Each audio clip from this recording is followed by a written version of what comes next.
So this is the Micro Galaxy Squadron INT-4 personal troop flying thing. It's based off of the early 80s mini rig that Kenner made. If you search mini rigs, they made maybe 10 or so of them. I don't really remember. I never collected those. That was before my time. But this was probably the most ubiquitous one. You search up pictures, this is the one that typically pops up. It's very recognizable because it's essentially an ATST head that they turned into a flying thingy. Obviously, this is a modernized version based on the Mandalorian Grogu movie, which, even though it hasn't come out yet, we've seen a lot of stills from the movie. And I'm just going to zoom out and show you this one. This is the best version, the best still that I got from the movie, printed it out. If you look, Jazzwares did a fantastic job at capturing all the little panels, little greeblies, the light weathering on here. Now, this is still kind of a prototype. I don't know if the final model is going to look exactly like this. I've seen the renders of one of the upcoming Series 13, I think it is, or 14 that it's supposed to come out in, but I'm sure the viewport is going to be painted on the final version. But honestly, they did a great job. The only difference really is that the gun is very short on the Jazzwares one, and it's much longer on the movie version. Apart from that, everything else looks great. You know, you could probably add a little bit more weathering if you wanted to, but doesn't really need it. Looks pretty good. Zoom back in.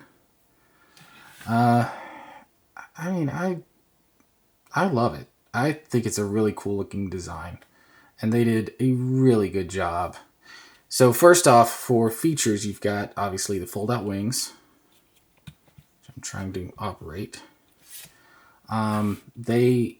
There's a little like latch or like a little stop that kind of locks into the wings a little bit. And it works pretty good. You can extend the wings even further and make it look, I don't know if I kind of like the flat wings. I don't know. But it's like a lot of the things that Jazzwares does with like the folding wings, where there's like a little locking tab that kind of locks it in place. You've also got the cannon that can rotate a little bit, not too much. You can also spin the cannon all the way around. If you're looking for how it should fit, if you look, there's a little hose on either side that kind of dangles down. So that'll tell you what orientation you want the cannon to be in. With the wings down, you can pop the entire top up. And I just threw in a random pilot that I had, but the inside is incredibly cramped and incredibly detailed. You've got detail on the top, what looks like maybe it could be a hatch. You've got detail on the inside, sidewalls, the rear of like the vehicle, foot pedals, like weird little chevron plate marks in there. I mean, the amount of detail is just, it's really, really cool. Let's see if I can get it to focus on that a little bit. Yeah, there you go. A little bit. It's trying. There we go. Really, really nice. And you have to have the wings down to be able to open it up, because the wings have these little latches, little tabs on the side that kind of lock it in place.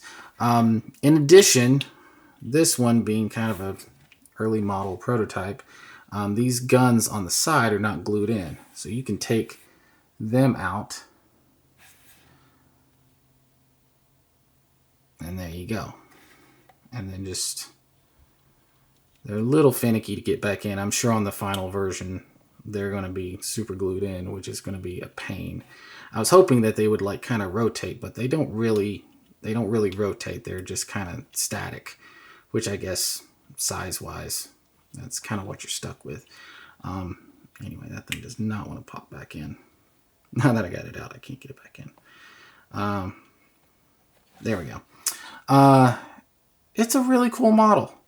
Now, I think the big debate is, why isn't this a scout class? Because it is not much bigger than your dwarf spider droid. I think the main thing that makes this not a scout class is because, I mean, obviously you've got the the cockpit that holds a figure, but mainly it's just there's so many features with it. I think what they should do, I know that it's labeled as light armor right now for Series 13 or 14. I really think they should have made this a starfighter class and just put two of them in the package, as well as two pilots, or like a pilot and the new snow trooper without the cowl, without the mask. Get out of there. That would have been better, in my opinion. That way you get two of them and two pilots, and you could have like a little squadron or something going. But it's really cool. It's a really neat little model. I'm sure that somebody at some point is going to take the ATST and try to replace the head on there with this thing, which I think you could pretty much do. I mean, hold the little wings up and you could, that would look kind of neat. Having like a, almost similar to a first order ATST, if you wanted to. It would certainly fit on there. You would just have to do a few little modifications, but I mean the head itself is about the same size as the ATST head. I'm assuming that this thing is 1/72 scale with the figures, but I don't know. There's not any official sizes. This thing is roughly what did I get? 6.37 centimeters long and then 6.42 centimeters wide. So a little over 6 centimeters either direction, and that's width with the wings down. So again, there's nothing official yet. Hopefully we'll get some official numbers, but in terms of just like all around, it's just a neat little vehicle. It may not be worth what they're asking for it, but I like it. I think it's just really cool, and it's really cool to have something that's based off of an unused or an old like Kenner toy, kind of like what they did with the troop transport, the INT-4 or whatever it was that they brought back for Rebels and then brought it back for Mandalorian. Yeah, I don't know really what else to say. It's got a lot of really cool parts on the. Ooh, I'm noticing something. I just noticed something. Let me see if I can pull this out. Something about the designers. I don't know if they have a sense of humor or if they're just really, really good at looking up old Star Wars designs that the ILM team used. And in this case, I gotta open up this entire kit to do this. Sorry, everything's happening off screen. You guys are wondering what's going on.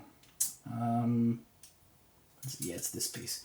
So, one of the more famous pieces or famous kits that they used was the Tamiya SD KFZ 222. It's a four-wheeled German armored reconnaissance car. They used a lot of parts from it in a lot of their builds. And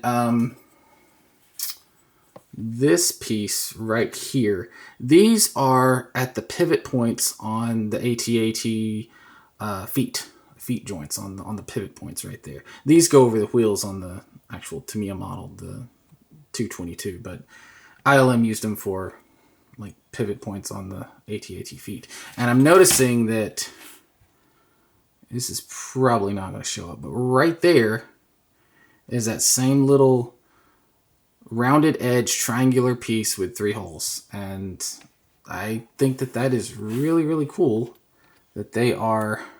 See if I can get that to focus. It's hard to focus because it wants to focus on my hand. Come on. It's kind of focusing, but right there, it's the same piece.